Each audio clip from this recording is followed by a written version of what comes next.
ఈ మధ్య ఎక్కడ చూసినా ఏఐ ఆర్ ఆర్టిఫిషియల్ ఇంటెలిజెన్స్ అనే వినిపిస్తుంది కదా! మనమందరం ఏదో ఒక టైంలో చాట్‌జీపీటీని యూజ్ చేసే ఉంటాం కదా! సో, అది కూడా ఒక ఏఐ టూల్‌నే. సో, మనందరికీ ఏదో ఒక పాయింట్‌లో డౌటొచ్చే ఉంటది కదా! అసలు ఈ ఏఐని ఎలా ట్రైన్ చేస్తారో అని. సో, ఈ వీడియోలో మనం అదే తెలుసుకోబోతున్నాం. హాయ్! సో, ఈరోజు వీడియోలో అసలు ఏఐని ఎలా ట్రైన్ చేస్తారో తెలుసుకుందాం. మనం బేసిక్స్ నుండి స్టార్ట్ చేద్దాం. సో, ఆర్టిఫిషియల్ ఇంటెలిజెన్స్ వచ్చేసరికి మనం చాలా వర్డ్స్ వింటాం. ఆర్టిఫిషియల్ ఇంటెలిజెన్స్, మెషిన్ లెర్నింగ్ అని చాలా. సో, అసలు ఈ వర్డ్స్ అంటే ఏంటి? ఈ వర్డ్స్‌కున్న రిలేషన్‌షిప్ ఏంటి అనేది ఒకసారి చూద్దాం. యాక్చువల్‌గా మెషిన్ లెర్నింగ్ అనేది ఆర్టిఫిషియల్ ఇంటెలిజెన్స్‌లో ఒక పార్ట్. ఇక్కడ ఏమవుతుందంటే కంప్యూటర్స్‌ని డేటాతో ట్రైన్ చేస్తారు. స్పెసిఫిక్‌గా ప్రోగ్రామింగ్ ఏం చేయకుండా.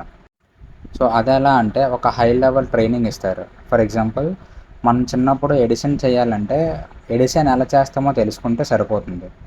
కానీ అన్ని కాంబినేషన్ నెంబర్స్ నేర్చుకోము కదా! సో, ఇది కూడా అంతే. ఒక హై లెవెల్ ట్రైనింగ్ ఇస్తాం. సో, ఆటోమేటిక్‌గా ఎగ్జాంపుల్స్ బట్టి అదే డిసైడ్ అవుతుంది. ఎలా రెస్పాండ్ అవ్వాలి, ఏమి రెస్పాండ్ అవ్వాలో ఓన్‌గా డిసైడ్ చేసుకుంటది.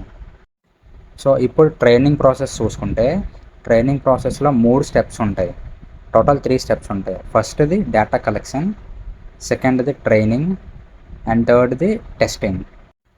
ఫస్ట్ ఎక్కువ డేటా కలెక్ట్ చేసి, ఆ డేటాని మెషిన్ లెర్నింగ్ మోడల్‌లో ఫీడ్ చేసి, తర్వాత మోడల్‌ని టెస్ట్ చేసి, అది ఎలా నేర్చుకుందో చూస్తారు. సో, ఇది ట్రైనింగ్ ప్రాసెస్ అనమాట. ఈ 3 స్టెప్స్ ఉంటాయి. Data collection, training, testing. ఇది ఒక బేసిక్ ఓవర్‌వ్యూ. సో, ఇప్పుడు ఒక ఇమేజ్ రికగ్నైజేషన్‌ని ఎలా చేస్తదో చూద్దాం. ఇప్పుడు మనం ఒక ఎగ్జాంపుల్ తీసుకుందాం. కంప్యూటర్‌ని క్యాట్స్ మరియు డాగ్స్‌ని రికగ్నైజ్ చేయడానికి ట్రైన్ చేద్దాం. సో, ఫస్ట్ మనం డిఫరెంట్ లేబుల్డ్ ఇమేజెస్ కలెక్ట్ చేస్తాం. డిఫరెంట్ ఇమేజెస్ కలెక్ట్ చేసి, కొన్ని క్యాట్స్, కొన్ని డాగ్స్‌వి ఇమేజెస్ కలెక్ట్ చేసి, ట్రైనింగ్ ఫేజ్‌లో మెషిన్ లెర్నింగ్ మోడల్‌లో ఈ ఇమేజెస్‌ని అనలైజ్ చేసి, వాటిలో ఉన్న ప్యాటర్న్స్‌ని కనుక్కుంటుంది ఫస్ట్. సో, ఇక్కడ మన గోల్ ఏంటంటే, ఏ ఫ్యూచర్ క్యాట్‌కి సంబంధించిందో, ఏవి డాగ్‌కి సంబంధించిందో తెలుసుకోవడం. సో, అది ఎలా తెలుసుకుంటుందంటే, ఆ ప్యాటర్న్స్ బట్టి మనం ఇచ్చే డిఫరెంట్ ఇమేజెస్ యొక్క ప్యాటర్న్స్ బట్టి తెలుసుకుంటుందనమాట. సో, ఇవన్నీ అసలు మోడల్‌కి ఎలా తెలుస్తుంది, ఏంటి చూడాలో, ఏం చూడాలో, ఎలా రెస్పాండ్ అవ్వాలో ఎలా తెలుస్తుందంటే, సో, ఇప్పుడు ఆల్గోరిథమ్స్ అనే కాన్సెప్ట్ వస్తుందనమాట. కొన్ని ఆల్గోరిథమ్స్ చూసుకుంటే మనం డెసిషన్ ట్రీస్, న్యూరల్ నెట్వర్క్స్ ఇవి మెయిన్‌గా పనిచేసే ఆల్గోరిథమ్స్. డెసిషన్ ట్రీస్ అనేది ఒక డేటాని యెస్ ఆర్ నో క్వెషన్స్‌లో డివైడ్ చేస్తుంది. అండ్ న్యూరల్ నెట్వర్క్స్ అనేది సేమ్ మన బ్రెయిన్ లాగా ప్రాసెస్ చేస్తుందన్నమాట. బ్యాక్ అండ్ ఫోర్త్ న్యూరల్ సిగ్నల్స్‌ని ప్రొవైడ్ చేస్తుంది. సో, ఇప్పుడు లెర్నింగ్ ప్రాసెస్ గురించి చూసుకుంటే స్టార్టింగ్‌లో మోడల్ అనేది చాలా తప్పులు చేస్తుంది. కానీ డేటా ఎక్కువగా ప్రాసెస్ చేసేటప్పుడు అది ఆ తప్పుల్ని నేర్చుకొని తన ప్రిడిక్షన్‌ని కరెక్ట్ చేస్తుంది. మోడల్ ఎర్రర్ చేసిన ప్రతిసారి ఆల్గోరిథం వాటిని అడ్జస్ట్ చేసుకొని తప్పుల్ని తగ్గిస్తుంది.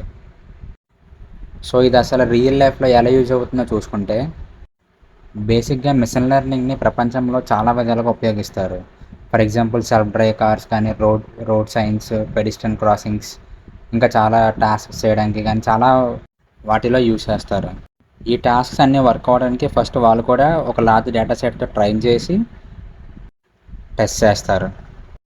ఇంకొక పాయింట్ ఏంటంటే, ఏఐ మోడల్స్ ట్రైనింగ్ తర్వాత కూడా నేర్చుకోవడం ఆపవు.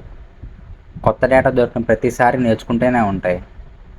అందుకే ఇది కంటిన్యూస్ లెర్నింగ్ ప్రాసెస్ అంటారు. మనం ఎలా అయితే ప్రాక్టీస్ చేసి బెటర్ అవుతామో, అలానే ఏఐ మోడల్స్ కూడా బెటర్ అవుతూనే ఉంటాయి.